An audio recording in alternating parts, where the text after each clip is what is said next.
In a world, 4 friends, 1 mission, to bring freedom to everyone involved. Dude, what the fuck are you doing? I'm doing a thing for the podcast. Dude, just say the name. Fine. It's the Freedom Friends Podcast.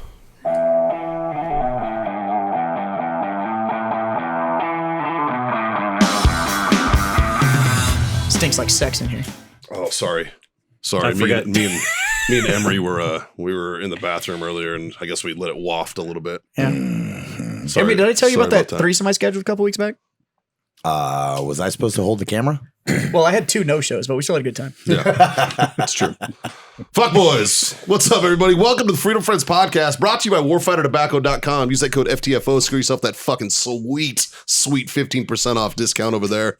OWellness.us for all your CBD needs. Use that code FreedomFriends25. Get yourself a quarter off your order there. And of course, our great friends over at Icy Tech Coolers. Use Freedom Friends 10. Get yourself 10% off that shit. Boys, how the fuck we doing? Oh, we're good. I'm sorry. Upright, I went upright and taking fluids. Yeah. I went to look at somebody because I figured he was going to start this whole shit show and he was busy smoking a cigar. Sure. Because that's what we do here. I We mean, smoke cigars. Priorities, sir. Absolutely. Priorities. Cigars Absolutely. and such. Now, we have a ragtag crew on the show today. Now, you'll notice that John and Scott aren't here because they're off gallivanting all over the world doing cool shit. I think... Well, at least the third world. Well, Scott's gallivanting in the third world. Fucking John is not. John's enjoying the fucking beaches of Florida. Hopefully he doesn't try to sneak back white powdery fucking sand again. He's gonna get sand everywhere. Yeah, of course. But we also have Emery from last week's episode. You're here back, so we appreciate you coming back on the show and filling in, buddy. That has to be the first. having us. Other than the hosts, I think that has to be the first person that ever was like, "Was I there last week? I'm fucking going again." Yeah, right. Except as usual for me, I was like, "Hey, Mikey, we're coming back. That's okay, right?" Yeah, but the best part is that you actually didn't remember being on the show. He had to watch the fucking show to remember it. More accurately, I don't remember getting home. Yeah, that's bad news. But we do have a guest today, the one, the only, the illustrious, the legend of the Green Berets is with us, joining us today. Mr. Sulu, what's up, buddy? How are you? Oh, that's super exaggerated. that's what I do here, man. I'm the infamous leadership challenge of the Green Berets. Yeah, but I'm happy to be here, and it's good to see you again. Man. We jump a lot with the guys down to the Round Canopy Parachute Club down there in Palatka, Florida. It's a team. So it was Round Canopy Parachute. It's a lot of fun. It is a lot of fun. It's a fun time down It's there. a club. We actually got to jump out of a World War II C-47 Yeah. Tico. just recently. Yes, sir. Yeah, I think I jumped with you actually on that one. Yes. Yeah, I we think did. I think you were on that stick with him. Yes. We Yeah, just learned we it's called were singing "Blood upon the Risers" and Yeah. getting everybody nervous before we jumped out. Yeah. That's the we best just part. learned it's called the Tycho Bell. Yeah, it is the Tyco. Yes. It's the Tycho Bell. We've all been Yeah, calling it wrong. we've all been wrong forever. Yeah, it happens. I guess it's Tico now. Yeah, I call it Tico. I'm not changing for anybody. I don't speak French or whatever. Is it a hard carrier surface with meat inside of it? It is when it's full of paratroopers. So it's the Taco Bell. There you go. Yeah. There you go. Yeah, it No. works for me. That Now I'm doesn't gonna get actually some work hate comments because like respect history, motherfucker. That was a Queen's aircraft before they decided to start jumping out of that again. So That's true. It was the Queen of Denmark's. Yeah. we can't really call that the Taco Bell either because the meat inside of it is identifiable. No, that's true. I know what's in a Taco Bell taco. It's delicious. So Sue, tell us, man. So you're over at Maxim Tactical. Yeah, so I'm the ammo director for Maxim Defense. Yep. And we're traveling around the country. Kind of, I've got a special projects guy, Logan Winfield, with me. Yep. He's sitting over there in the audience, and we're debuting our since SHOT Show. We've been debuting our frangible ammunition line. Yep. And we're down here working with Emery. Emery's, if you guys check out Instagram, Emery was on there shooting frangible ammunition from about 3 feet away on steel. So Yep. Saw that. got a few samples of it here. We got we're debuting the 90 grain 9mm and the 40 grain 5.56. And we just put it through the 249. So here's a belt fed version of it. That's Nice. the BDSM version. It's tied up. That's my favorite. Can I see that? Can I see the 9mm? That's my favorite kind of ammo. Here's the 90 grain projectile for it. And there's the actual. And the thing about frangible bullet. ammunition, a lot of guys are very disappointed with some of the competitor stuff. And back when I was in acquisitions in the military, we wanted frangible ammunition, but it ended up being a semi-jacketed frangible ammunition. But the guys that work the CQB and things like that, the jacketing is what we wanted to get rid of because that flies off the target. Hits, that causes things to come back. Yeah, people miss the bullet trap and hits the frame. Your jacketing comes off, and there's pieces of it stuck on. Anybody that does any training inside the shoot house probably got a piece of jacketing stuck somewhere in your body. Sure, that's there forever. Yeah, right? yeah. It'll eventually work its way out. Yeah. I've still got one stuck right next to my eye here, a couple in my forearm, things like that. Yep. Closest I got was I got a piece stuck on my eye pro. Ooh. It was like stuck in the lens, and I was like, eye pro. Yeah, Whoa. It was, eye pro works. Yeah, I was like, whoa, and you're like sitting there like, it's yeah. Or worse, if you're using full FMJ and you're too close to a steel target, the lead core comes right back at you. Oh, yeah. And knock the crap out of you. Yeah, that'll sting. This is actually in the last 3 or 4 years. There's a couple company. We got a couple sources for our projectiles. We got MP Technology out of Colorado Springs and MTM&D out of St. Petersburg, Florida. And this is basically a copper powder with a nylon polymer mix. And it's so hard. I mean, you can take your knife out and try to cut that. Actually, I mean, it doesn't. You can't cut it. Things like that. Don't cut your finger. Yeah. I won't. I'll try not to break my knife like Gary did last week. All right, but it's incredibly strong. It goes through some. Another thing that people are disappointed about is when we were doing the training back in the day in uniform, if you wanted to use any kind of frangible ammunition, you had to take your suppressors off. Yeah. For fear of a baffle strike. Since we've debuted this at SHOT Show, all of the stuff that we've done through the Maxim, our Maxim series guns is, whether it's the MDX or the PDX, the short barrels, the very short barrel stuff. Sure. All of them been suppressed, and we've had great success. Yeah. Great success through it. Well, I'm looking at this projectile that Emery just tried to take a chunk out of, and you barely scratched the surface on this guy. Yeah, and that's a sharp knife. Yeah. And you barely scratched the surface. And I watched the video of you 3 feet away with both 5.56 and with 9mm, just going ham and on through a suppressor. Through a suppressor, yeah. Just going ham on a steel target out there at our good friends Lone Star Handgun, and here in San Antonio, Texas. And tomorrow, hopefully, you're going to be able to put some of this downrange. Yeah, absolutely, man. And the cool thing is, if you look at that video, and I'll send you guys the video so you can put it up if you want, but. If you look at that video, what I want you to focus on is not the target, which, by the way, it dinged the shit out of that target. Sure. I mean, it's also close, right? Okay, but I want you to look at the ground underneath the target, right? Because when you shoot normal frange at a steel target or anything that makes it frag out. There's a ground spray. Yeah. There's a ground spray, right? Not on you this. literally don't see dust rising. Yeah. Nada. Nothing. Yeah. And it's impressive. There's actually a lot more things that Sue hasn't even gotten into yet that this ammo will allow you to do. It's really superior for so many different reasons. Sure. We've been using frangible like in the military for a bunch of different things for years, but it's been inferior for a lot of things. And so it's like a one purpose deal. But if you think about it, the cool thing about this shit is, and my best friend who doesn't give me shit.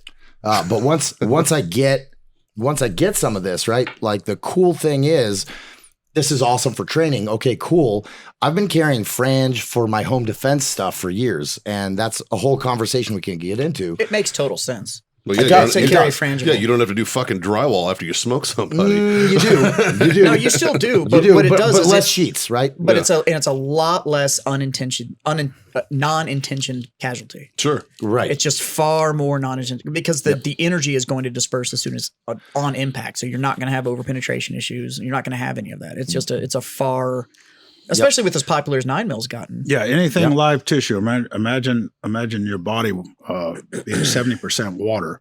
So you enter live tissue, and that we've done a little bit of study on it at sanctioned live tissue tests, and within a quarter of an inch, that's franging out. So all of your energy is dumping inside of a torso. You hit a limb, stuff like that, you're going to lose the limb. Yeah. Right. So your intended target is going to go down if you use frangible for home defense. And the good news is like let's say you pull a shot, you know, and in the heat of the shots getting fired, you know, oftentimes that was always my argument against like the 1911 guys that are like, well, my 1911, I'm like, yeah, man, but your first 3 shots when you're in a heated situation, are fucking one's in the tree, one's on the ground, one's fucking still hadn't landed yet, and then you put your 4th one on fucking target. Or ricocheting right? off the sidewalk or the street. No, because when I'm on a range in a completely controlled environment, squeezing one singular round at a time from a perfect shooting position, my heart rate's still at 60. I hit the target every single damn time. Yeah, but when you try to Even then, I'm explain not that, sure. So in the heat of the fight, I'm going to be fine. right? Yeah. Because why would your blood pressure go up? Those right? dudes really want to train, like slam 3 Red Bulls, run a mile, and then come back and empty a magazine. Let me see how accurate you are. Like that's. It's Well, like, and that's just physical stress, but right? that's where you always get my into. that's always my argument against these guys, and like and they're like, well, like you're not going to shoot the fucking 9-year-old down the street. You know what I mean? Like, because when it hits the fucking, it's not going to go through the wall and fucking smoke that Yeah, kid. and that's my thing is that You know what I the mean? Like- unintended target piece goes down, especially if you're living in any sort of like communal space. Like if Like you an live in like a apartment or condo something? or an apartment or a duplex, like anything where you have a shared wall with another domicile, dude. Or Keeping or me even in outside in an urban setting. 100% gas station, anything like that. Like something goes down and you need to pull the trigger, like, you know, being able to reduce that chance of an unintended target is a lot of air that's marshals just- carry this, right? Yes, and they always have, you know, because it won't break the fuselage. So the whole idea where we carried it back in the day, and this is like a trillion years ago, Yeah. but we would carry it for exactly that purpose as well. And we're not air marshals, but you know, anything that you have to do around airplanes, I don't have to get into all the details. Sure. We had frange for both 5.56. Because in case you and 9 don't mil. know, holes in an aircraft, Not Not historically great. a great thing. Yeah. Yeah, they're a little more expensive than drywall. Especially a pressurized commercial flight. yeah, holes in aircraft at altitude, Yeah. not great. Not great. So before somebody goes and be like, well, when you jump, you open the door. It's 1,200 Yeah, feet, that's- and it's a non-pressurized that's a lot aircraft. different. So you're fine. I do have a question. I know that in a lot of training ammunition with blanks and stuff, they're often dirty as fuck, right? And they will just gum your fucking weapon up. How's the frange compare to like the cleaning aspect, the post shooting? What we found with this, and we're doing it will leave a little bit of copper fouling. So you go back to the traditional dunk tank, or you use a little bit of copper remover inside your internal parts. Okay. With your DIs, especially under suppressed direct impingement, of course, that's the disadvantage to a DI system. Sure. And using a suppressor, it's gonna cause, if you don't clean it, and we've got a couple examples out in the truck where we haven't cleaned it since we were doing some testing out in Nevada. Sounds like my weapons. You get this little bluish tint. You know, it's like a copper penny sitting in a saltwater environment. You're gonna Where? Penny? Of course, a Jew would bring that up. I had to go there. Redacted. Hey, if I say it, it's not racist, okay? I don't think they care. It's just recreational racism. It's fine. We've talked about that. That's fine. yeah. You can be recreational. Emery, look at with this ashtray. I just found your grandfather right there. it. Damn, dog. Justin's on it today. No, but Isn't that why there's we have 3 some- ashtrays in a Volkswagen? And now we're going silent. Yep. Sorry, guys. I didn't mean to bring it there. Take these fucking. Oh, I did. take I the totally meant to timestamps bring it down, there. Justin, so we can fucking cut this part out. Yeah. This is why we have Patreon supporters. 2 in the front, 3 in the back, 1,000 in the end. This is why we had Patreon support. No, so let Are me you kidding me? let me That make comment this. might get us some more. Right? Amen. Let me bring this back to the ammo thing a second because if we're talking about distance and all that too, there's another awesome part of this that people don't consider, right?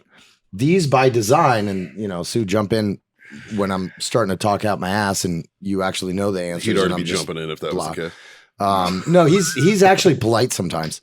But here's the deal, right? So 5.56, what's your effective effective combat range, right? 550. Point target or group target? 550 or 800. Human, right? 550 to Combat 6. effectiveness, right? So I'm talking about combat effective, not only in terms of being able to hit, but actually having some sort of decent terminal effect on the target. Honestly, I wouldn't trust it by 300. By Okay, the book, there we it's go. 550, but past 300, I'd say that you're The Marines say 550. you're spray, you're but bullshit, you're praying for the best. 300, Exactly. 300 is good energy on target. 550 is going to be a Okay, maybe. so let's call it 4. Sure, I'll split the difference with you. And Okay, say cool. 4. So when you go training, right, as a infantryman or whatever, right, your AR, your battle rifle, you usually take it out to what, 3, 4, typically at the most. I'm not talking about designated marksman and that kind of thing, right? Your regular guy. Marines go out to 5. That's Right. that's the usual. Feet. So But he means feet. inches. So Yeah. and but if they miss that target, they still have 40 others. And they still will get an expert badge, right? It depends. See, like I used to, I'm just being like, mean to you. My I little would- brother was a Marine. I would qualify expert by Your like the wife was a 300 Marine. yard line. So by the time I got to my last 10 shots at the 5, my coach would always walk up and be like, fuckhead's fucking down. He's going to I'd be like, I got him. And I'd fucking shoot on his target and fucking. So you'd always like, See, I you save thought some for the guys. I thought you shot, and if you missed, you were allowed to just run out there and punch it if you were in the Marine Corps, should be and then allowed you to. still That's- qualify. that's field fire. That's my That's field fire. Oh. That's my military. That's totally how I thought the Marine qual worked was bang, fuck, wham, got it.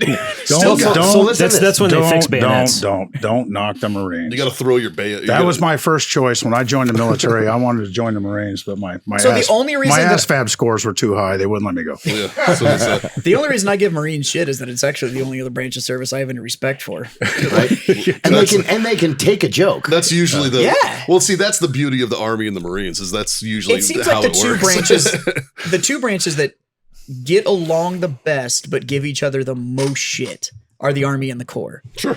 And it's hilarious because then you'll have somebody that want to jump in and they'll like talk shit about And one of they'll the be other like- branches. it'd be like an and Air there's Force guy will oh, talk did in you and you'd be serve? like, And it's "Shut like, the yeah, and fuck it's like, where'd you serve? And it's Air Force. It's like, get the fuck out of here. And then like the other two branches go back at it. Sorry, like, Dave. And then Dave's sitting there quietly like or like the Navy guy fucking chimes in, or like the fucking fake military over there, fucking Coast Guard, like, You mean the Department of Homeland Security? fucking or Department of Transportation. Yeah, That's he what was that guy DOT in your area, wasn't Yeah. it? Yeah. Every time he's like, I was in the military, I'm like, Yes. pump your Apparently, brakes. so was the Highway Patrol. Fucking Civil Air Patrol doesn't count, dog.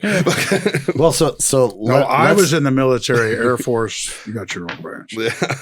Right. The Air here's Corps the thing. days. Let me finish this off, right? Yeah. Because think about this a second, right? Oh, you don't remember being on the show.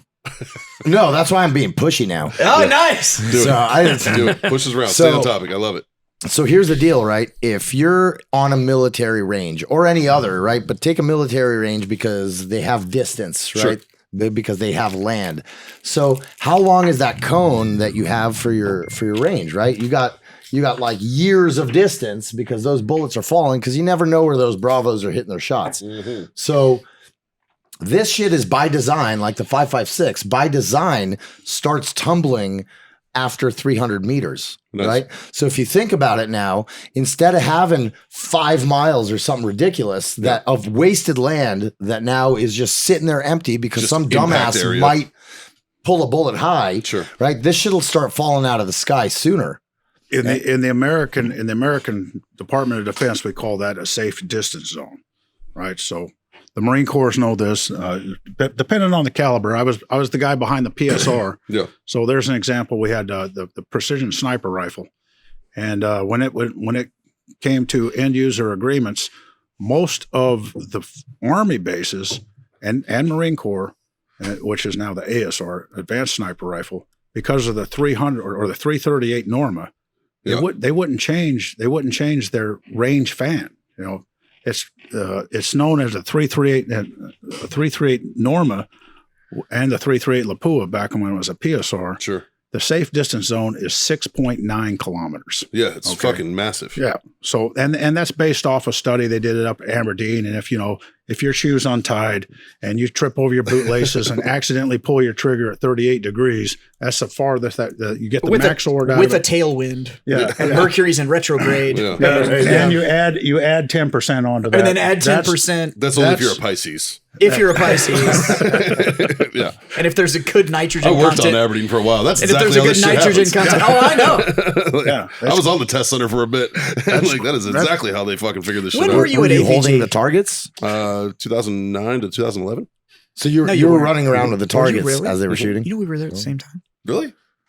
That's funny. We should talk about that. We should. We should. Yeah, I was back behind the wire. I was at ATC. We should talk about that. That's funny. Josh was there too. Orderly. in He was a student. Aberdeen. As what? Was he mowing grass? He was a student there. He was a welder. That's where they go to school. I knew he was there for some sort of manual labor thing. Yep. It's my favorite Mexican by far. I fucking love No that offense, guy. Gary. I love that dude. Gary's over there, man, or fuck. He's like, I'm Puerto Rican. Like, fucking racist. God. Recreational racist. So, So no, anyway, the safe distance. So what we got to do, we call it the R4 ammunition. I stole that off of an old military requirement. It stands for reduce range, reduce ricochet ammunition. I wanted to go commercial with it a long time ago because I'm like you guys. I'm a Texas boy, right? Sure.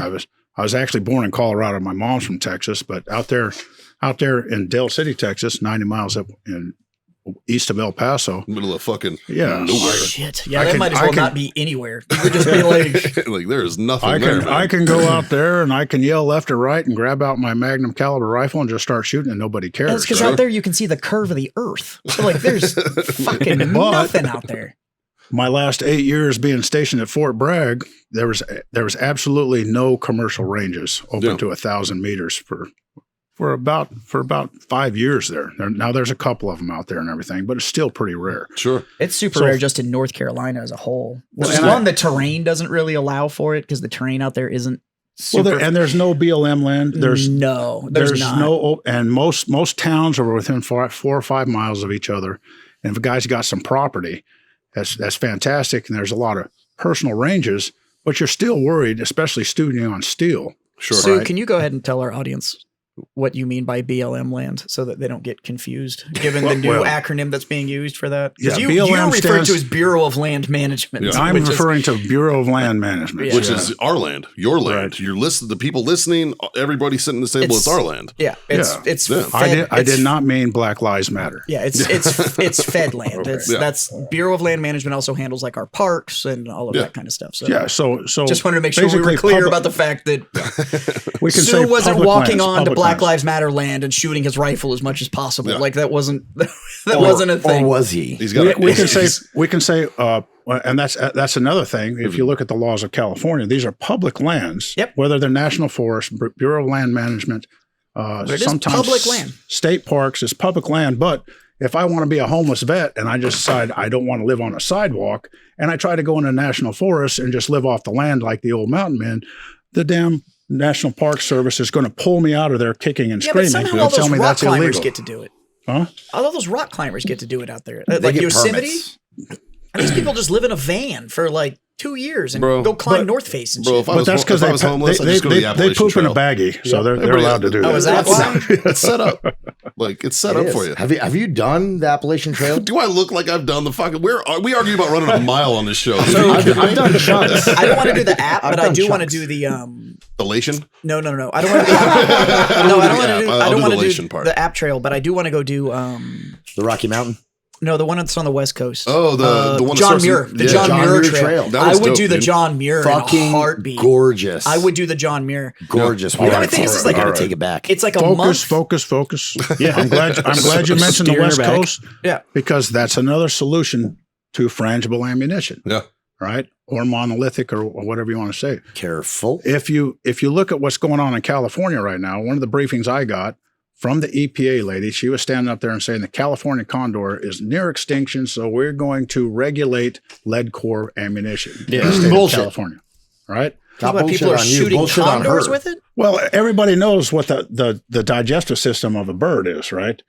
So Yeah, they can onto pick my up a lead car. core bullet and it gets in their gizzard and they chew up their food with it. So there's no reason for for basically outlawing lead core bullets, but California has adopted that. This is a solution for California. This is the same people who are like ghost guns. All right. So all the studies that have been done by the EPA, the Environmental Protection Agency, right? They always mention that copper is a solution. This is non-carcinogenic, and lead doesn't cause any, or lead is the blame for all the carcinogenics in wildlife and humans. Copper is not. Yeah. So you heard it here. It's safe to eat copper it is bullets, a little bit. I'm going to be bullets. honest with everybody out there. It is a little bit more expensive. Sure. Sure. But if you want to go out and practice and not worry about ricochet into your neighbor's property or doing any kind of environmental damage, or if you have a berm at the house, where you have a backstop, you don't want to put lead core in your backstop because everybody knows that will eventually get filled up with lead core. Sure. Right. Yeah. And you will get ricochets off of that. Yeah. This turns to powder. And it just basically, you might get a little bit of blue tint in your soil. So on the slightly more expensive, on the common rounds, size rounds, so not So 5.56 9 mil. it's 5.56 9 mil. The stuff 5.6, that 9 most mil. people have. What are we looking at like per squeeze for a round? Well, I like look that? at this. I look at this I look at this as a training ammunition. So Sure. we're right in there with your UTMs or your Sims munition. Okay. Right. We can probably put this out on the market for about 85 cents. But it's only right now with the market. It's only like 65 cents a round Yeah. to squeeze. It's about 20 bullshit. yeah. Like It's about for 20 cents 55 a grand projectile. ball, Right. Yeah. Well, and that's to shoot, standard like- 193 right now. I was just at Academy the other day. They had 1,000 round boxes, and it was, I think, $625. right, and that's So you got that's what I was an saying. That's extra 20 bullshit cents. sporting goods store ammo. Yeah. That's not like that's not you have somebody like Sue behind it, like making the round. That's literally Winchester white box stuff is going to cost you 65, 70 cents a round anyways. Now, So if you add to that the training value that you can get, so for example, and one of the things that we're working on is But they don't use coasters over there in fucking middle of Woody land. Oh, I'm sorry, your table's so gorgeous. hey, this was hand built. It was. By some In like child an in hour. Taiwan. This is stained plywood, by the way. If you saw the dude who built this, you wouldn't say that. You wouldn't say that. He's a giant. Okay. That dude could literally look over the top of that wall at you. And He's just like be 7 foot what did you tall." say? Granted, He actually just tried to call me. He was the nicest dude He would you'll also ever meet. he would also Straight be up. like, "Give me a hug." He's like a big steady red and one. then he would crush you. He does. He hugs me every time I see him, and I literally feel like I'm 4. He is the And nicest he just guy like on the holds me to planet. his chest, and I'm like, But he's a giant. like, he picks this oh. up. He's just like, "Oh, let me move that real quick. Sorry." He's like grape ape. He's like the sweetest dude ever. ginormous dude. Yeah. Anyways, Yes. That's So really not so for a back to the specialized- training option. training Like for a value. specialized round, that is not If bad. you think about it, so I've been doing this for years with ball ammo. sure. I built my own set of steel targets years ago before I even started the school that I'm running now, before I was with Carl and TR and all that, because there's certain things you want to shoot paper on because paper doesn't lie. Yeah. Got it. Roger. Tumbling. Okay. But steel targets have a huge training value. Huge. Right? Absolutely. And one of the things that we do, and Rawson and I are putting together, we have this whole set of classes that we've put together. So it's really a system it's become. But one of the huge things that we do, and we can't do it with students, is we will shoot, not rifles, because we can't, safety-wise, but we'll shoot pistols up to like 4 meters from our targets. Because they're targets that I built and they're doing- spring-loaded. But doing that with ball is sketch mode. So we take frag. Hey, Like boys and this. girls, wear your iPro, right? Because your skin will heal. That's fine. And it's really fun to pick that shit out of your buddy's leg, but your eyes are not replaceable, right? But we've been doing that for years, but we can't do it with students. It's even funnier when you get one into your groin. No, it's better when I get one in your groin. In the old Do you help pick it out afterwards, though? So, With his no, teeth. he's got a wife for that. She's a Marine too, by the way. I'm pretty sure she doesn't want to fucking deal with that. She's like, Corman Probably up. not. We don't have Probably medical. not. Corman up. Probably not. Yeah, every time I show up to their house, she's like, "Oh, fuck." But She is a vet tech, so she knows how to take care of animals. Well, okay. There you go. She married the right guy. Fuck. no, she does small animals, not large animals. How fucking big are you, Sue? Free range. I'll tell you. I am 6'4" of female fantasy. Yes. With my boots on. Oh, okay, that's important. But he doesn't. He never takes the boots off. Well, would you ever? I wouldn't either. I do let my wife wear the spurs once in a while. There you go. Got the scars to prove it. Sue, that's why your nipples are pierced, right? No, men should. We shouldn't get in that argument. I've been arguing that men should have their nipples removed at the day they're born. We don't need them. Yeah. We don't use them. It's fucking weird that we have them. Yeah, and if It just gives Jazz a target. I just want to put out to the audience there, if you're gender confused, just please start sitting down to pee and don't claim to be a man. I'm pretty sure that our audience, not a lot of gender confusion going on in our audience. I'm gonna put that out on No, but somebody that hates your shit is going to pick up that soundbite and use it against us. Good. Yeah. Okay. No such thing as bad publicity. You're going to cancel it. All right. Cancel us. Okay. Fuck it. Now that Big Daddy Elon bought Twitter, I think we should start putting the show up there. Like, you can't stop us now. That's actually one of my war stories. If you want to know how I got kicked off the teams, the operational teams, and stopped being a Green Beret, is because I actually used the acronym former action guy in an email that do not hit reply to all on an email. I just want to say that. Yeah. That'll get you. That's the end of my operational time inside, What year was that? That was 2010-ish. Yeah, 2009. Wow, really? Yeah. That early they bitched about that. That's I guess that's right around the time shit started changing. Yeah, that was right when the well, Don't Ask, Don't Tell got repealed in what, 11? Yeah, like 2011, 2012 ish. That was the best thing to ever happen. Well, it's because nobody gave a fuck. Oh, it's the best thing to ever happen. Nobody cared. The joke aggression that happened after that was so good. Oh, yeah. Well, I based that off my military career, because when I joined the service, I was actually up in Salt Lake, or up in Utah, and I joined the service in Salt Lake City, and they asked, the recruiter asked me, "Are you homosexual?" And I was like, "Is this a trick question? Okay, do you want me to try it or no? No. If you're homosexual, you cannot join the military." I was like, "Good, I'm not homosexual, right?" Yeah. And then they stuck me in basic training, taking showers with men, and you figured out that you were just a little bit gay. And, I mean, everybody's kind of gay, right? Yeah, everybody's like, I was just looking, type of thing. Window shopping doesn't mean I bought a damn thing. You can look at the menu, but you don't have to do the Rocky Mountain oysters. Everybody who's been to boot camp, which is everybody sitting at this fucking table, remember there was one dude in your platoon that was a fucking absolute tripod. Yes. Just like, it was just like, you couldn't even not. You're like, what the fuck is that? Yeah. Like, it's just like the initial physical. Back in the days, this is early '80s. Back in the day, you was lined up straight up there. Sure. I got up to the doctor, and this guy's like 90, and he's grabbing your nuts and telling you to turn your head, cough, turn your head, and cough. And everybody's had an old man look at their butthole at MEPS. Oh yeah. So I get up there in MEPS, and there's this erection sticking out, and I'm just, I'm a ginger, so I'm blushing like real red and everything. The old man, he goes, "Hey, don't be embarrassed, son. That's a nice one." I said, "Well, it belongs to the guy behind me. That's what's up." Yeah. But anyway, speaking of background, we get into the Clinton years, and I'm over in Belgium, or I'm with the Belgian commandos over in Somalia, and they're all laughing at us. They're like, "Oh yeah, your new president says you guys, don't ask, don't tell. You guys can start sleeping together." Well, whatever. And then the Obama years, okay, now all the gays can come in. Sure. So when it came time to retire, I had these two black ladies. Those crafty gays. I take my packet and I hand it my retirement packet, and I hand it in front of the two black ladies. And I said, "I want out of the service in 90 days. Just get me out of here in 90 days. And they're like, "What's the rush? You're a master sergeant. You can take your time. You can take up to a year to retire." And I was like, "No, I want out in 90 days. He's like, "Nope, it's time for me to go." And they're like, "Well, why is that?" And I said, and I explained that whole story, the chronological thing of, the whole homosexual thing. And I said, "I got to get out of here before they make sucking a dick mandatory." Please get me out. It started in the 80s when a guy came at me with an erect penis. So like I've been dodging hard dicks my entire fucking career. Jesus. So you can't. I just feel that way. If I'm getting you guys in trouble, I'm sorry, but no, you're fine. Yeah. I mean, come on. He's got an edit button. It's all good. If you guys.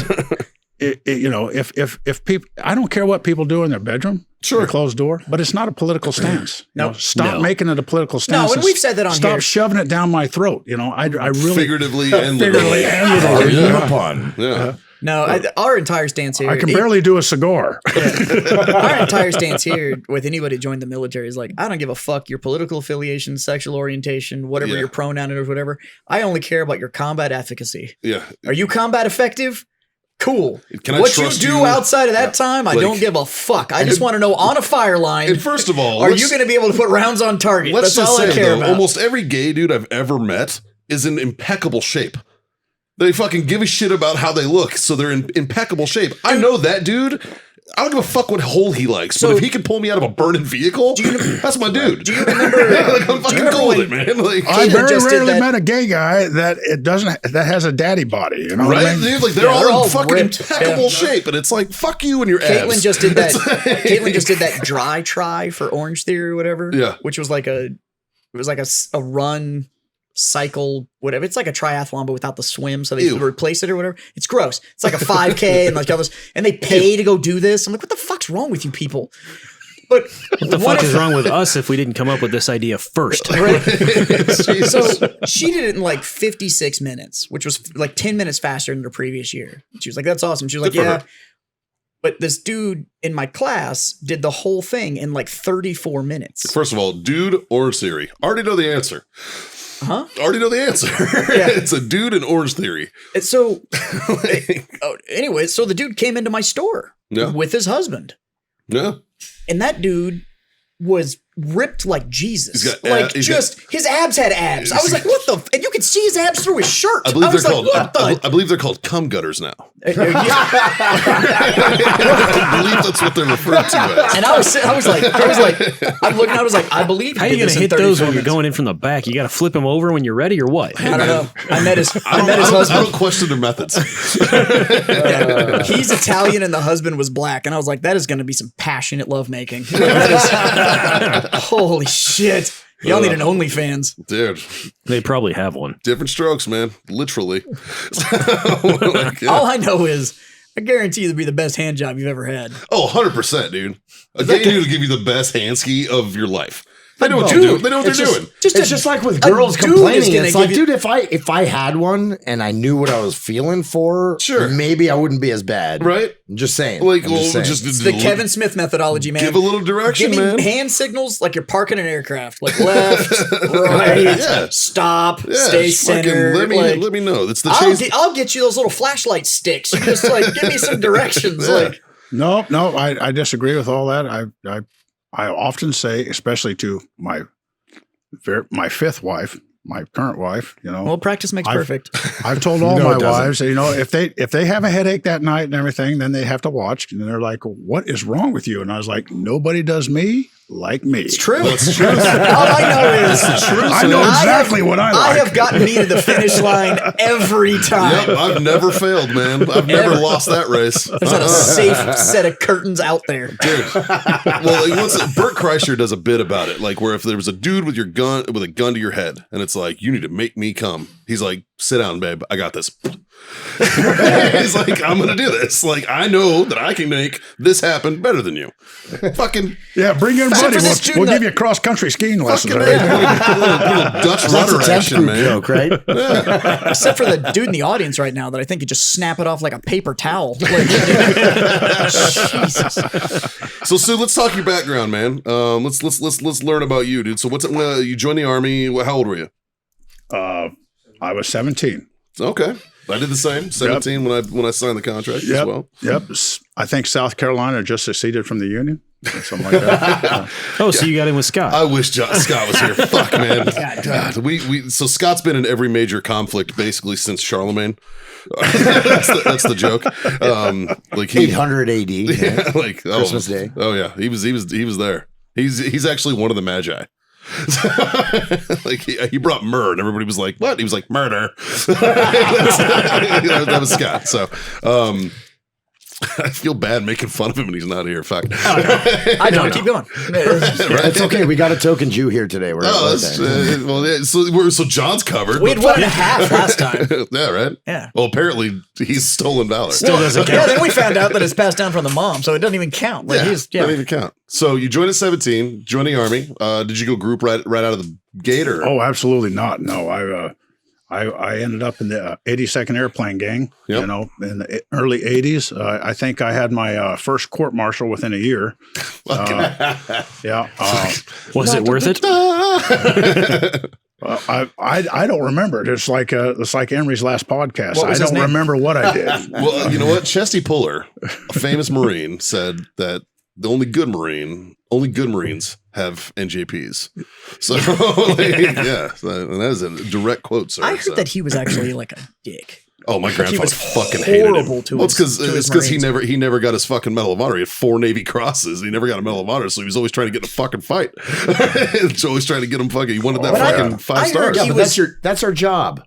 Yeah. That's your job. But I heard he was horrible to his Marines. Well, it's because he was like a terrible leader. So the Marine Corps is Like he did a bunch of mission- solo shit that was super cool. The Marine but, Corps on like, leadership, though, and on mission, it's always mission accomplishment before troop welfare. Always. Right? And it's like mission accomplishment before troop welfare. He took that shit fucking real.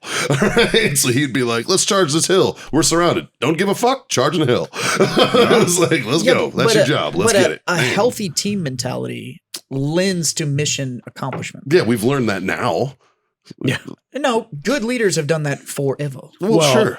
Well, but you got to remember the Department of Defense is 35% of the federal workforce. So there's actually, and I retired and was a consultant. And so all these guys that wanted to get, their item into the military, I'd give them the briefing. I was like, do you realize that there's 740,000 GS workers inside the Department of Defense that most of them have never served? 740,000. That's more than active duty Army and Marine Corps put together. That's true. Okay. Well, that's because there's only like 12 Marines. And the old saying goes, nothing's too good for the troops. And usually because of the bureaucracy, nothing's what they get. Yeah.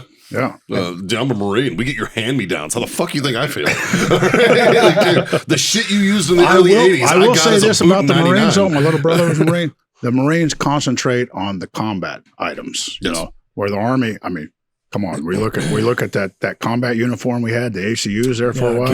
Yeah, I know you guys The only always way talk you were about that one. camouflaged is if you were laying on grandma's couch. Man. Damn right. Friggin' rags were worthless. Or a fucking parking lot that had gravel. I've seen them blend in really well into a gravel parking lot. I've seen that. I was like, oh, fuck, there's a guy there. Holy shit. Yeah, so almost ran him over. I went from desert combat uniform to ACUs, and even my Iraqi commandos were like, what the hell is that? it's teal. It blends into everything. Hey, Sue, tell us about Ranger School. Well, he would ask me about my background. I was going to do that. Yeah, we're getting there. That's why I'm pushing. Mr. Interrupter. I'm All pushing right, it. thank I'm the interrupting cow, but I know the stories. I know what I'm going for. It's not us this time. All right, 3, 2, 1. I got it down.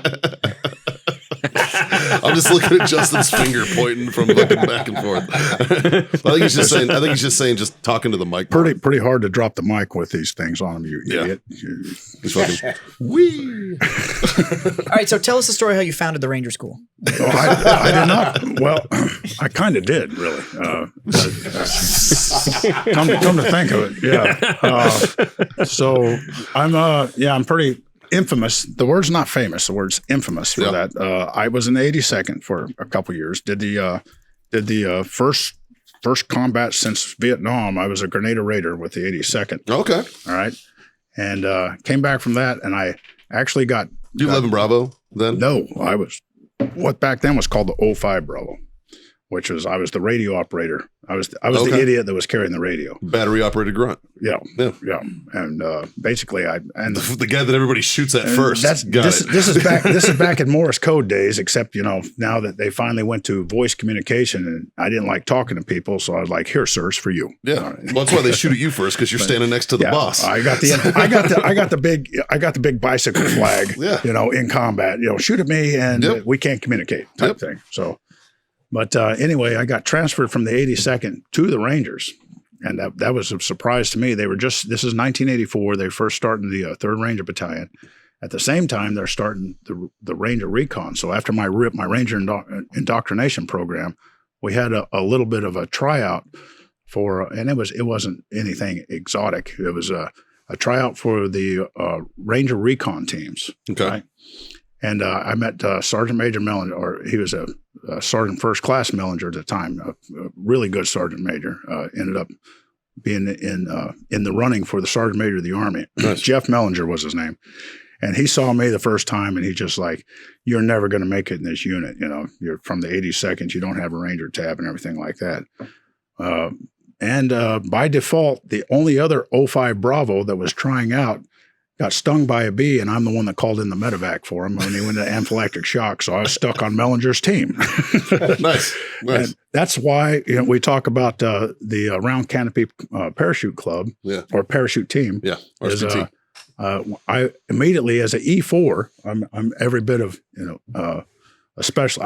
I got my rank back from my court martial, and they sent me up to Halo School as an E4. Yeah, and we actually jumped with Round Canopy and with the SF-10. Yeah, with the SF-10, we had the belly reserve and stuff like that. It's the same. Well, different. Not the top pull though. You had the side pull. Side pull, right? Yeah, but can you imagine that shit? That was falling from 20,000 feet plus. And 26,000 round canopy, dude. Fucking Jean Baptiste, JB over. He did he did 10,000. Where's the Air Force guy? Where's the Air Force? He did a 10,000 fucking foot round. So my roommate was an Air Force guy, right? Yeah. He wasn't a PJ or anything like that. That was before they got wicked soft though, man. He was an Air Force weatherman, right? And this poor bastard was jumping, and the instructors fly right in front of you. You know, you're basically free falling, belly to earth and stuff like that.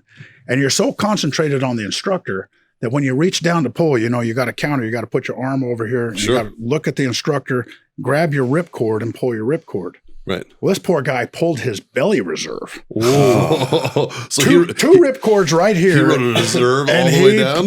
No, he pulled that reserve. And back then we had, Bell bicycle or Bell motorcycle helmets. Basically, we called it the banana suit. You had a yellow overalls and black boots. Yeah. This guy had shoe polish kiwi on the back of his helmet. That's how hard that canopy. Imagine that. That's a yank and a half right there. Oh yeah. Broken rib. Or, I bet. I think he had cracked ribs or something like that. Definitely big popped bruise his back. across his about his waist. Well, he fucking flew in on his belly. Or on his he landed on his back. My God, that had to hurt. Yeah. Oh yeah. Yeah. Ugly. That's rough, man. Anyway, I did graduate Halo School, went back to the teams and everything. A few months later, I made E5. It was time for me to go to Ranger School, and they trained me up real good. I had to be the honor grad at Ranger School, which I did. I went to the bending phase, went to the mountain phase, went to the desert phase, which is right by my hometown there by Dell City. It was McGregor Range. Is that where they do that? They do it out there? Yeah, we still had desert phase in Ranger School. 6 days. Rangers 6 days where I knew I could bury that goddamn machine gun and go get something to eat, because I knew everybody out there. And you're an M60 guy. Yeah, that was back in M60 days, right? And anyway, I got to Florida camp, and they're like, "Oh, you're doing really good and everything. You're the first sergeant out here and stuff like that." So I fucking famous last words. They told me that Colonel Downing, the famous General Downing, the one that brought Rangers into the special ops arena, Colonel Downing was going to come and pin on my tab. He was so proud of me. Right? And I had 3 days to go in Ranger School.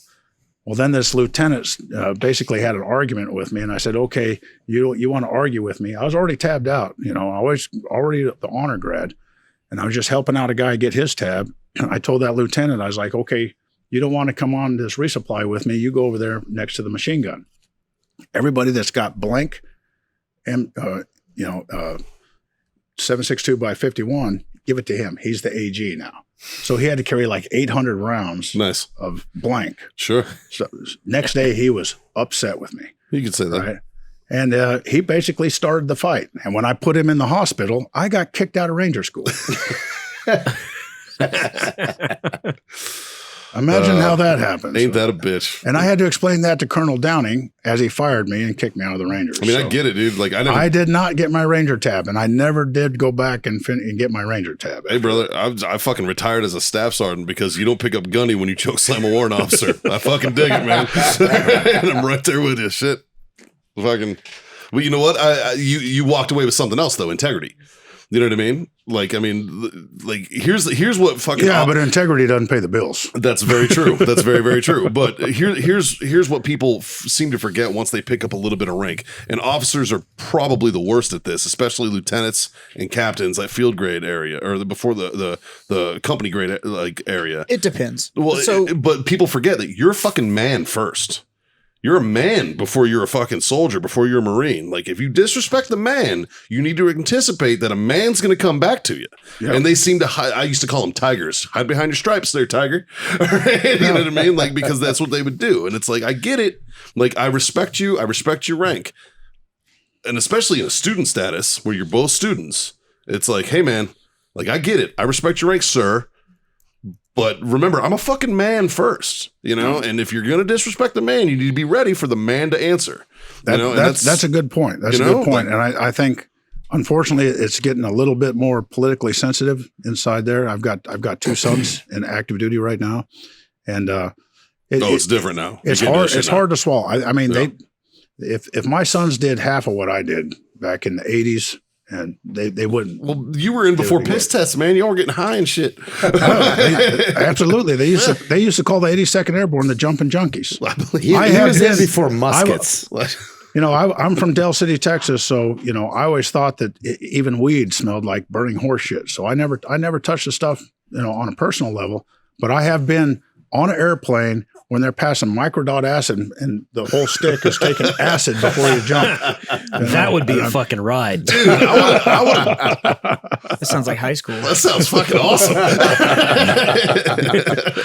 It's like, bro, remember to pull at 55. It's like, oh, shit.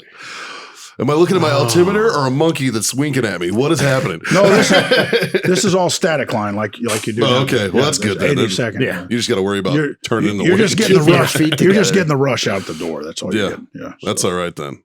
Whew. Jesus, man. So anyway, that's the reason I ended up in the French Foreign Legion. So that's another story in itself. Did you go to the Legion? Oh yeah. Did you? Yeah, dude.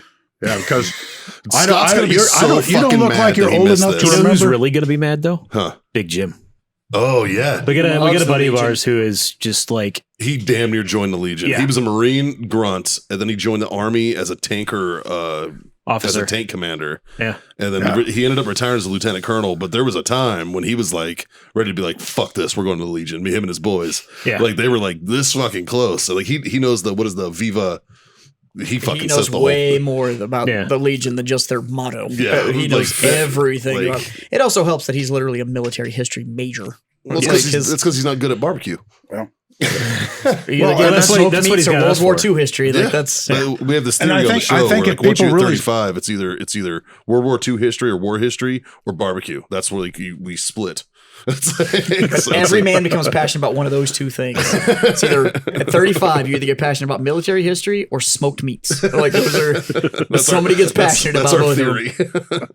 Well, if before you join the Legion, you ought to really look at their history because try your hand at smoked meats. Well, just in case you're going to get. I thought that was the Navy.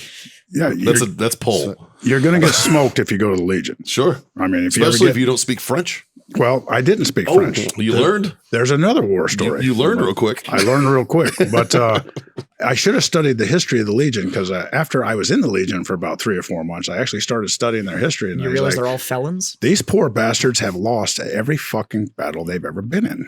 Did you never see? They're only famous for fighting to the last man. There's 2 holidays in the Legion, Christmas and Cameroon. Yeah. Right? Cameroon is basically the French Alamo. Yeah, obviously, you have never seen the 99 cinematic masterpiece starring Brendan Fraser, The Mummy. I guess that was too many syllables. I didn't even follow that. Cinematic masterpiece. That would have given you everything you need to know about the Legion. Yeah. What years were you in the Legion? 85 and 86. Before it's pre-mummy, so we can't hold that against him. All right. No, hold on. This gets 85 and 86 on a 5-year contract. Ooh. So there's. So you got kicked out of Legion. What kind of shitbag do you have to be to get kicked out of the Legion? No, I deserted from the Legion. Oh, well, fuck them. They're the So French. you deserted from a military establishment that's filled by felons and deserters? Yes. You know what though? Someone's got to be the best at You're desertion. not a felon anymore. Dude, their numbers have got to be like ready for that. He's though. not They're either. like, Well, they're like, we're getting all these back guys. in the 80s, their desertion rate was between 70 and 80%. Yeah, like I mean, so that attrition, like, so it's not like they're looking for you. It's because it was the 80s. Nobody stuck to commitments other than cocaine. yeah. Have you been to France since? No. Are you on a list over there? Yes. No shit. I did go AWOL one time, and I ended up in the brig for what we called the Nick for 30 days. It's 20 days, or it's 10 days solitary and 20 days hard labor. Nice. We won't go into that because the guy running the place was a Vietnamese warrant officer, and he hated Americans because we left in 75, and he had to run from the Khmer Rouge and the North Vietnamese. Well. You know? So he didn't like Americans too much. Can't imagine why. But Shit. let's go back to learning French. Yeah. So my first day in the Legion, I was actually hungover. It was a Sunday. I was minding my own business. I spent all my money at the red light district on booze and women, Nice. and wasted the rest.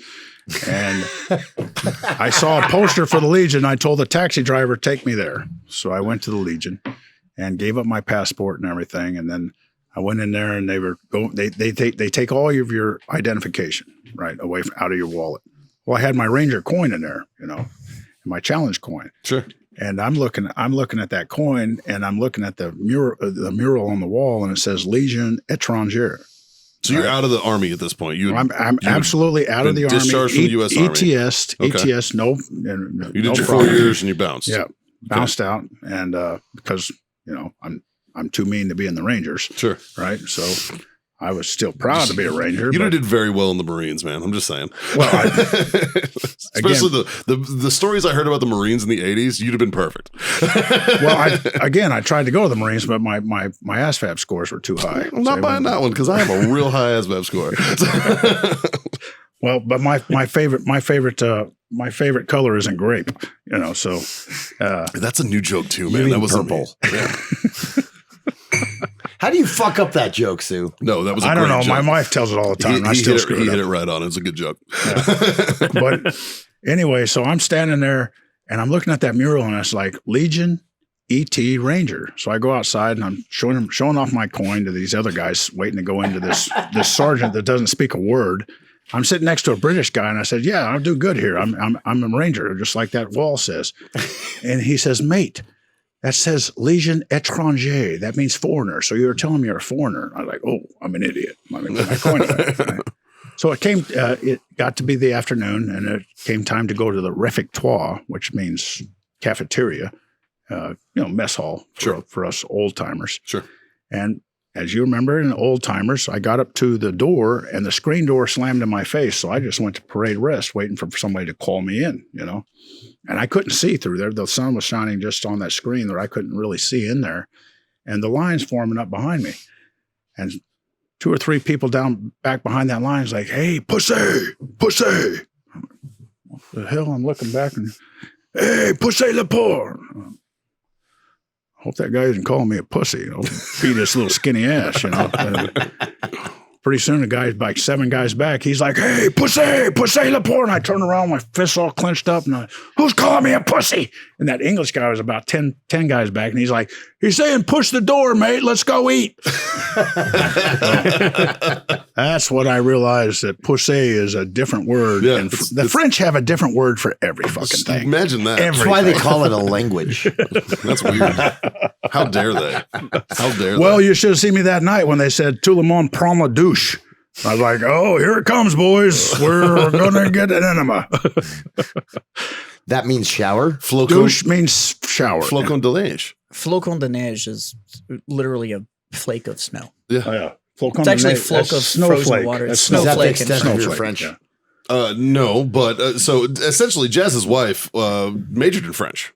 Okay. And she's got her French degree from Texas A&M. Yeah, and that's like so she speaks fluent French, obviously, but we have a story that's kind of famous on the show, Has to do with actually me meeting my wife. which is when he met his wife. And how he met her was they were in Burkina Faso Africa. in Africa, and she was, Which is a lovely country. I highly recommend you go visit. Lovely. and she was an interpreter, obviously, and he was over there shooting Documentary. film and a documentary. Hello, mate, a documentary film. Documentary film. And essentially, Which is actually where I got to meet the Touaregs. he which came was- up with No shit. Yeah. I have a blue veil and everything. Like Really? Oh yeah. Well, we'll talk about that story. Yeah. But yeah, I would actually they veiled me while I was there and everything, so it was pretty cool. So When he the came up- Touaregs give you a veil, it's like a thing. Yeah, it's better than a I mean, female- it's not. It's It's better not than a female It's not a circumcision. coin, but it's pretty cool. all the Is locals. it like a burqa? No, it's so Similar. the Touaregs are known as the men of the blue veil, Oh, okay. and they're the ones that wear the full head wrap with the blue veil, that the mask that actually, but it's that all blue color. The Touaregs are most famous for spice and human trafficking, so they trade spices And killing tons of pe- people. and killing tons of people. Yeah. So I actually got to do a bunch of So interviews they were with the them. actual ones that sold the slaves to the Dutch. Yeah. Yeah. They also I heard about that. all of somewhere. sub-Saharan Weird. and sub-Saharan Africa, they're like the mercs. So like they're desert people. So you'd hire the Touaregs would come in and literally just kill everybody for coin and then leave because they existed in the desert. So there was nowhere to like retaliate. And so yeah, I got to hang out with the Touaregs for a while, and they gave me a blue veil and all that. That's fucking hardcore, dude. It's Yeah, cool. it was- It's cool. It's pretty. It's a it big was honor, dope. dude. It was Yeah. a dope trip. But yeah, But- so I met and my you wife. his wife there. I met my wife there when she was interpreting, and so we were Because sitting there. she was the only white woman within fucking eyesight, so everybody called her Snowflake. Correct? Yeah, her name was Snowflake. We nicknamed her Snowflake. Well, we were walking around, so I had my team with me, and she was with us. And my assistant director at the time was an 18 series guy who had gotten out, and so I took him with me. He was acting as my first AD, What was his name? Billy Costello, Oh.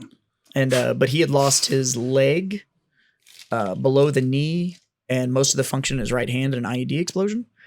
And then a year later, climbed to a year after that, climbed like Mount Kilimanjaro and competed on the stuff. He's in No shit. he's in Bush's book, the Portraits of Heroes, that painting book Yes, that he Bush is. did. Yeah, I've seen that. Billy's in that. Yeah. Billy's a great dude. But he went with me. So we would go out in Ouagadougou, which is the main city that we were in, and we'd go out on the economy and walk around and stuff like that. And I've we always kept- thought that the word Ouagadougou is something that you would say if you were making fun of that language.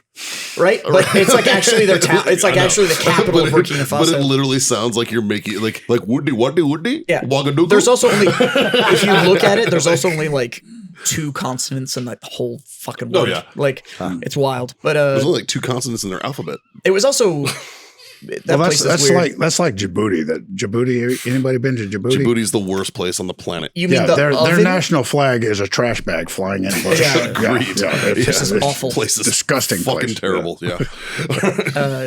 And they're super creative because the capital of Djibouti is Djibouti. Djibouti City. yeah. It's Djibouti. But so we met there. Yeah, you want to get in your Djibouti? Let's go to Djibouti City. Yeah. So we were. When you're there for a day and a half, you're gonna smell like Djibouti. You don't even smell there because it's so fucking hot that everything evaporates instantaneously. Like this place is brutal. And that's where they bring in all the camels, so there's flies everywhere. Yeah, it's really fucking. It's just that if you whole just, country's it's like awful. the country shit. It's like the whole world took a shit. It's like right there. No, I Djibouti met my wife there, and we were discussing. Not Djibouti. She's the only white girl No, there, Burkina and we were Faso. walking around in Burkina Faso. We were walking around, and she He met her because of her booty, but not because of 100%. Djibouti. Yeah. 100%. diesel powered, and Back when diesel was cheaper. Like a fucking Hilux. but we were walking around, and she leans over and she goes, "Why is everybody staring at me?" And I was like, "Because we're in a sub-Saharan country, and you're the only white girl in probably 1,000 kilometers, and everybody wants them a desert snowflake." So she was like, "Oh," and I was like, "Yeah, like you're probably the only one here that showered this week too. So like, just stay between Billy and I. You're fine." super fancy. And So what was she, like 12? She didn't realize this before that? She was young. How fucking young was she? She had to be 25. So how many was a camels grad did they student. offer you for? And she didn't realize why white guys were looking at her. Oh no, it was all the locals. It wasn't the the white locals. dudes. Oh, It was yeah. all the locals. Well, why everybody was looking Yeah, at her. everybody was looking. So we're sitting there and we're cracking jokes and whatever, and we were bringing up all these different sex moves and whatever because I have a smooth pickup situation, which is essentially just like I'm gonna be as rowdy as possible, and if you don't tell me to go away, you might be my type. But like, so. It's a good system. Yeah, it's a great filter. Like, we know at least that it's worked once. yeah, 100%. It's much better than my pickup line. Is like, let me buy you a house. That's why I've been married 5 times. Yeah, man. Yeah. Fuck. You'd be number Yeah, 6 fuck, if you'd I'm asked gonna me. be number Fuck. 6. Yeah, sure. Have you seen the market lately? Like, but so we're sitting there we're making all, and she was like, and we were talking about all these weird sex moves and shit like that, and she was like, and I was like, you can make a sex move at anything. She was like, what about snowflake? Could you make a sex move out of snowflake? And I was like, give me a minute. And I walked away, and I came back like 2 minutes later, and I was like, all right, here we go. And I laid the sex move on her, and I was like, well, before I did, I was like, how do you say snowflake in French? And she was like, well, there's no direct translation of snowflake, but it's flocon de neige, which actually stands for like, it's like frozen something. Like the translation's weird, but that's what they use for snowflake. So I told her what the sex move was, and she was like, did you just make that up? And I was like, yeah. We'll say it's elaborate. It is elaborate. And it requires props and cooperation. Yeah. So we can't put it on a podcast. Oh, It's no, been on the podcast several times. it's- Yeah, it's- yeah, yeah. Tell us what the fucking move is or not. It's on there, but Okay, so normally we don't redo this. We make people go listen I'm to going it. to have but to get fuck it. Logan to search I'll the expl- history here. It's been long enough, right? I can It's been explain this. it's We again. don't know how to quite work a a fucking while. computer. It's So been also, since we're also an hour into the show, and YouTube doesn't watch this far, so we're good. Okay.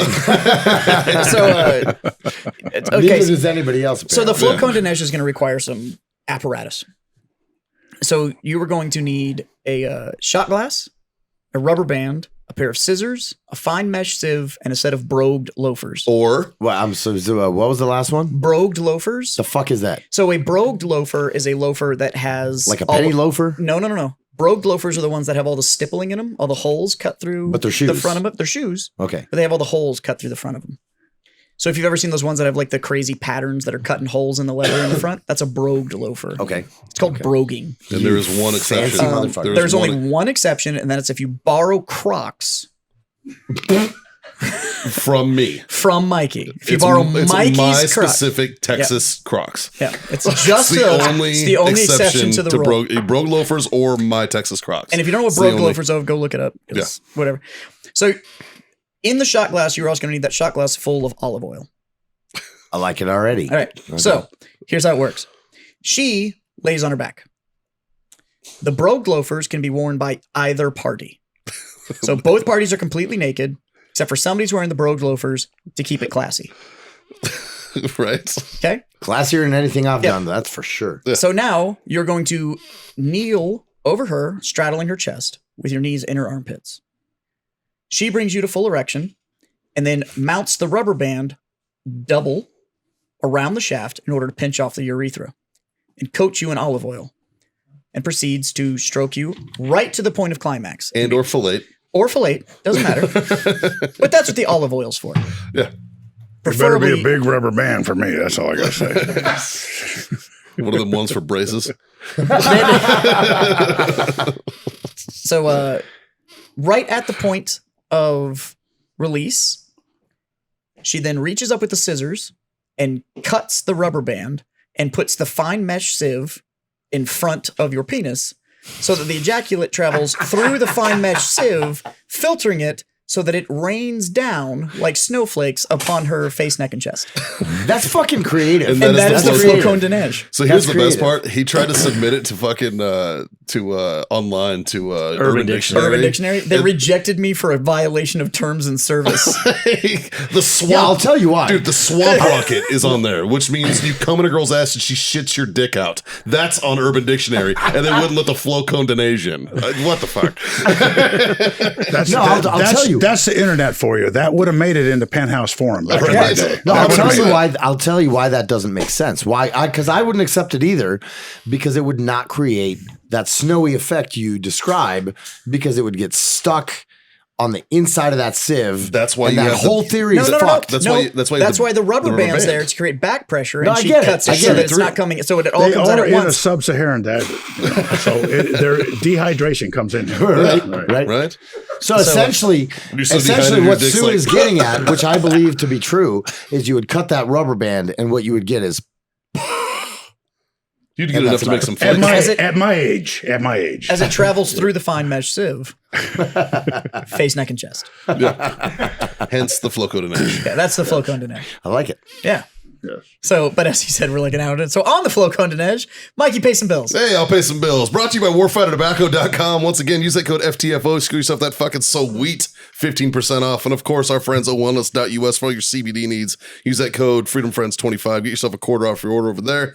And our great friends over at Icy Tech Coolers. Use that code FreedomFriends10. Get yourself 10% off. I don't know which one of you guys, one of you listeners, bought the $1,000 cooler from them with our code, but you're a fucking good dude. And how many hookers are you getting rid of? Because Right, dude? Jesus, that is a big cooler. It is a 270. That is a giant cooler. And Before we we get to happy another there. tradition, could I get a Can we get refill on some ice over there? Some some H2O H2O croutons? croutons? Yeah, mine's empty too. Shit. Yeah. All right.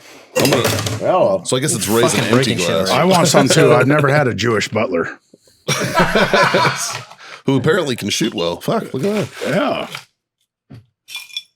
That's enough to start. Shit. That's it. Bro, that was 2 for 2. Look at you. Fucking A, man. Look at you. Look at you. I don't want to break the streak. I was going to say yes, but I feel like we need to stay right with there. Fucking A. yeah, I'm not doing that again. Yeah. I'm quitting while I'm ahead. There's no way you're 3 for 3. What are you talking about? What are you talking about? That was a hell of a shot group, though. Like I'm not gonna lie, that was Ba-ting, ba-ting. That's because we've been working with Rawson. Yeah, dude.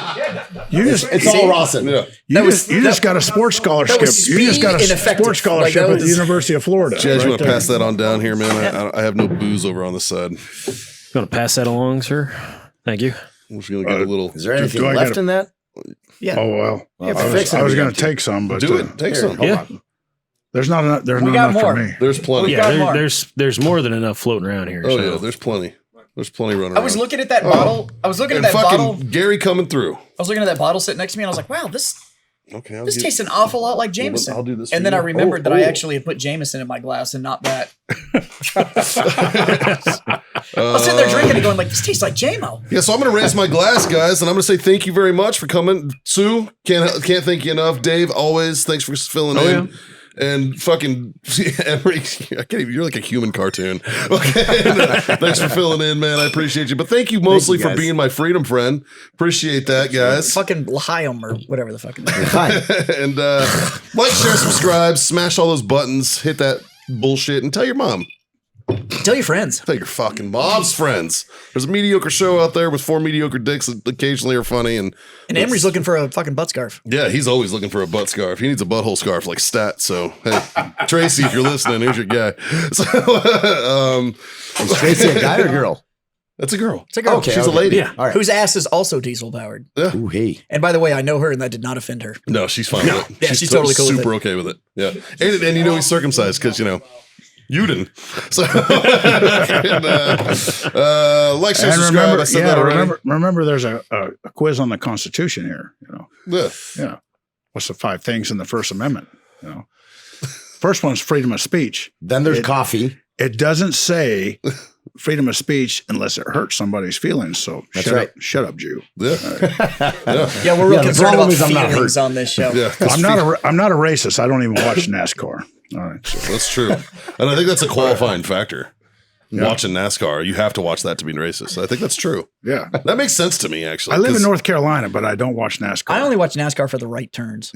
right? No, I was going to say you can't be an ambi-turner.